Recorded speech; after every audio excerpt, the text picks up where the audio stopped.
بسم اللہ الرحمن الرحیم۔ پہلے تین انسان جن سے قیامت کے دن جہنم کی آگ بھڑکائی جائے گی۔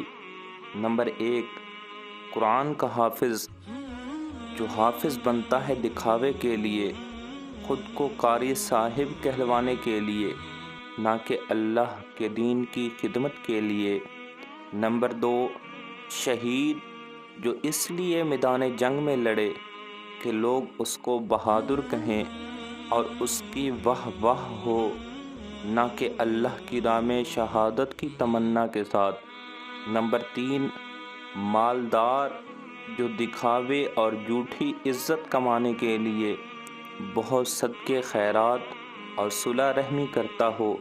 یہ مفہوم فرمان رسول صلی اللہ تعالیٰ علیہ وسلم کا ہے۔